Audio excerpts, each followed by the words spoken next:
अबे तेरे नाम का कुत्ता पालू साले. हा डायलॉग ऐकल्यावरती आपल्या डोळ्यासमोर येतात ते मिथुनदा म्हणजेच मिथुन चक्रवर्ती. मग तुम्हाला कळलंच असेल की आज आपण कोणाबद्दल बोलणार आहोत ते. एकाच वर्षात तब्बल 19 चित्रपटांमध्ये लीड रोल करून रेकॉर्ड सेट केलेला ऐकलेत. ही कमाल आहे आपल्या डिस्को डान्सरची म्हणजेच मिथुन चक्रवर्ती यांची. 1989 मध्ये मिथुन डान्सचा गेम अल्टिमेट लेवलवरती होता. त्यांचे एक दोन नाही तर तब्बल 19 चित्रपट थिएटरमध्ये रिलीज झाले होते आणि ते सुद्धा सगळे हिट होते बरं का. त्यांचा डिस्को डान्सर तर सोव्हिएत रशियामध्ये इतका चालला की तिथे फॅन्सकडून त्यांना बॉलिवूडचा ब्रुसली म्हणून ओळख मिळाली. तर इंडियन फॅन्सकडून ते इंडियन जेम्स बॉन्ड म्हणून ओळखू जाऊ लागले. एका वर्षातल्या या सगळ्या फिल्म्समध्ये मिथुन चक्रवर्ती यांनी लीड रोल केला.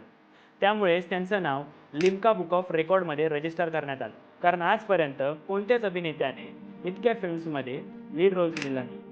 त्यांचे बूट, त्यांची स्टाईल, त्यांच्या ॲक्शन मूव्स पाहण्यासाठी लोक थिएटरमध्ये वेड्यासारखी गर्दी करायची. त्यांच्या फिल्म्समधले काही डायलॉगसुद्धा हिट झाले होते. जसं की इलाकामधला अबे तेरे नाम का कुत्ता पालू साले, तर गुंडामधला जो लोग इतिहास बदलते का नाम इतिहास में नहीं होता है. लोक त्यांची स्टाईल कॉपी करत त्यांचे डायलॉग बोलायचे. कमी बजेट, दमदार स्टोरी आणि मिथुन दा यांचे ॲक्शन सीन्स.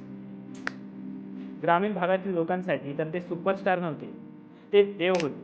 ते भारतीय सिनेमाचे अनसंग हिरो होते. त्यांचा डिस्को डान्सर तो फक्त सिनेमा नव्हता, तो एक युथ कल्ट होता.